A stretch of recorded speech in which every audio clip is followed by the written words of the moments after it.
सुंदरी नाम की ये लड़की बहुत खूबसूरत होती है, लेकिन उसको शादी के बाद क्रिकेट खेलने के बारे में कुछ मालूम नहीं होता। दरअसल राजू नाम का ये लड़का अपने दोस्त की शादी अटेंड करने एक गांव में आता है, जहां वो सुंदरी को देखता है, जिसको देखकर राजू को पहली नजर में उससे प्यार हो जाता है। इसलिए वो उसके घर ही पहुंच जाता है और उसके बाप को नेटवर्क का बहाना बता के उसके पास छत पर आ जाता है। अगले दिन सुंदरी उसको नींद से जगा रही होती है, तो राजू को ये सपना लगता है, तो वो सुंदरी को चूम लेता है, लेकिन सुंदरी उसको इस हरकत पर थप्पड़ मारती है। ये बात उनके घर पहुंच जाती है और राजू का बाप सुंदरी का हाथ मांगता है, लेकिन सुंदरी बोलती है कि आपका बेटा तो सिगरेट पीता है। तभी राजू बोलता है कि मैं आज से ही सब छोड़ दूंगा, और इस तरह उनकी शादी हो जाती है। अब उनकी पहली रात आती है तो सुंदरी बहुत नर्वस होती है। वो जैसे ही उसको टच करता है वो डर कर दूर भाग जाती है और उनकी पहली रात ऐसे ही गुजर जाती है। अगले दिन राजू सुंदरी को आवाज लगाता है, उसको हर जगह ढूंढने लगता है। उसको लगने लगता है कि वो यहाँ से भाग तो नहीं गई है। जब वो छत पर आके देखता है तो सुंदरी एक कोने में बैठी हुई थी। उसको ऑफिस जाना होता है, तो वो सुंदरी को अपनी फ्रेंड के पास छोड़ने आ जाता है। वो बैठी ही थी कि उसका पति आ जाता है। क्या हो अगर किसी आदमी की बीवी बहुत खूबसूरत हो, लेकिन उसकी सुंदरता की वजह से आदमी को सब कुछ खोना पड़ जाए। यहाँ राजू के पास उसकी फ्रेंड का कॉल आता है, जो उससे रात की सुहागरात के बारे में पूछती है कि रात को कितनी बार बैटिंग की। राजू बोलता है, मैंने कोई क्रिकेट मैच नहीं खेला है जो तुझे बैटिंग के बारे में बताऊं। लेकिन वो झूठ बोल देता है कि मैंने 2 बार बैटिंग की, क्योंकि रात उसने कुछ नहीं किया था। दरअसल उसकी बीवी को सुहागरात के बारे में कुछ मालूम नहीं होता और उनकी पहली रात ऐसे ही बीत गई थी। अगले दिन उनके घर उसका पड़ोसी आता है, जो उसकी बीवी को सुअर जैसी आंखों से घूर रहा होता है। यहाँ राजू के ऑफिस वाले शादी की पार्टी मांगते हैं, इसलिए वो सभी फ्रेंड्स को अपने घर इनवाइट करता है। जब उसका एचआर उसकी बीवी को देखता है तो उसका पप्पू टाइट हो जाता है और वो बोलता है कि तेरी बीवी बहुत हॉट है, जिस वजह से वो अपने एचआर पर बहुत गुस्सा करता है कि तू अगर एचआर ना होता तो तुझे यही गार्ड देता। अगले दिन सुंदरी पड़ोस वाली औरत को कुछ देने आती है कि तभी उसका पति उसको पीछे से पकड़कर चूमने लगता है और बोलता है कि मैंने सोचा मेरी बीवी है, लेकिन ये सब उसने जान के किया था। राजू घर आके बताता है कि उसको एचआर ने जॉब से हटा दिया है, जिस वजह से वो बहुत दुखी हो जाता है और उसको कहीं जॉब भी नहीं मिलती है।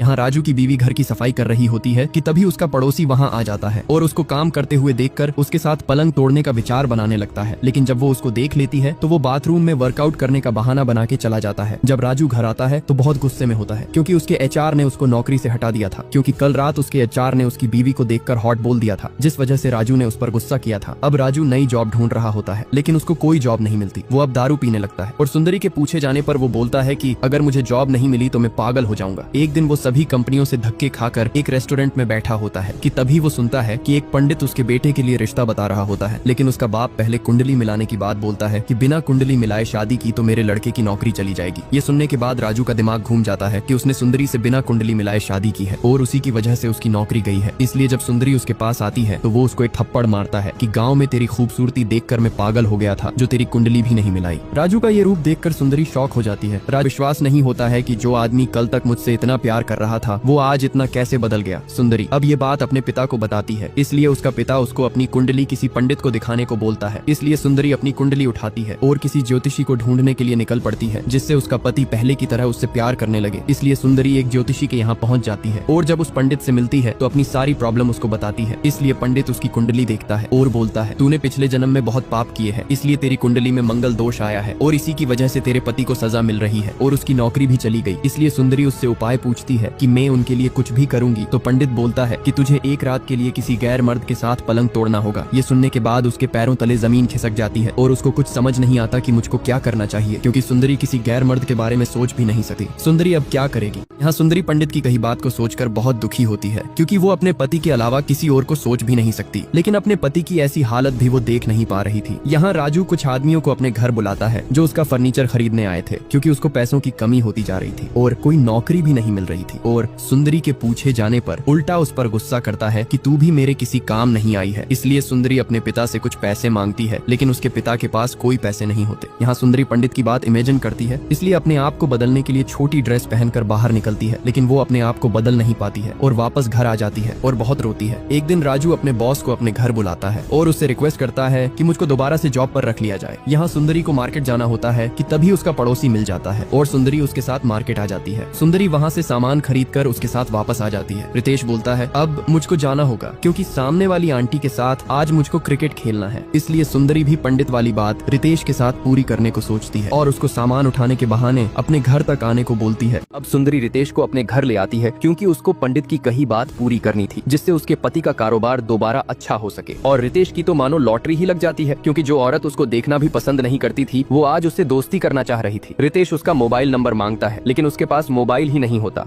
इसलिए वो तभी कहीं जाता है और 2 मिनट में एक नया मोबाइल सुंदरी को देता है, क्योंकि उसको विश्वास ही नहीं होता कि इतनी खूबसूरत औरत उसके साथ कबड्डी खेलना चाह रही है। अगले दिन जब सुंदरी काम कर रही थी तो रितेश उसको पीछे से आकर हक कर लेता है, लेकिन सुंदरी उसको थप्पड़ जड़ देती है। वो बोलता है, तुम ही तो कल रोमांटिक हो रही थी। लेकिन सुंदरी उसको कहीं बाहर चलने को बोलती है, जिससे वो और ज्यादा खुश हो जाता है और उसका नीचे वेट करता है। सुंदरी ये सब अपनी खुशी से नहीं बल्कि उसकी कुंडली में जो दोष है उसको दूर करने के लिए कर रही थी। अब वो उसकी बाइक पर बैठकर एक होटल में आती है, लेकिन वो रितेश के साथ घबरा रही होती है, इसलिए वो उसका मूड बनाने के लिए एक मूवी दिखाने लगता है जिसमें वही पंडित होता है जिसने उसको ये उपचार बताया था। अब वो समझ जाती है कि उसके साथ धोखा हुआ है और वहाँ से जाने लगती है और रितेश के रोकने पर वो एक और थप्पड़ खाता है। यहाँ सुंदरी रितेश के मोबाइल में पंडित का असली चेहरा देख लेती है और वहाँ से चली जाती है। सुंदरी को बहुत गुस्सा आ जाता है और वो सीधा पंडित के आश्रम पहुंचकर एक बहुत बड़ा लठ उठाती है और पंडित को उसकी औकात दिखाने उसके रूम में घुसकर उसके लठ बरसाती है और उसका मार मार के सुअर बना देती है। सुंदरी अब सोचती है कि वो उस पंडित की बात सुनकर कितना बड़ा अनर्थ करने जा रही थी। जो औरत अपने पति के अलावा किसी और के बारे में सोच भी नहीं सकती थी, उसको क्या क्या करना पड़ रहा था। अब जैसे ही सुंदरी घर आती है वहाँ बहुत भीड़ लगी होती है। वहाँ पता चलता है कि उसके पति की डेथ हो गई है। उसकी पड़ोसन बताती है कि जॉब न मिलने की वजह से राजू बहुत परेशान चल रहा था। सुंदरी की हालत बहुत खराब हो जाती है। वो वहाँ से भी निकल जाती है और अपने पिता के घर आ जाती है। उसका पिता बोलता, तुझको उसका ध्यान रखना चाहिए था। सुंदरी बताती है कि उसको मैंने ही मारा है। दरअसल जब सुंदरी अपने घर आई थी तो राजू वही बैठा हुआ था। राजू उससे पूछता है कि तू कल पंडित के यहाँ से कब आई थी। तभी सुंदरी पूछती है कि तुमको कैसे पता कि मैं कल पंडित के पास गई थी। ये सुनने के बाद राजू हड़बड़ा जाता है और झूठ बोलने लगता है कि तू गाँव की लड़की और जा भी कहा सकती है। आखिर सुंदरी ने अपने पति को क्यों मारा देख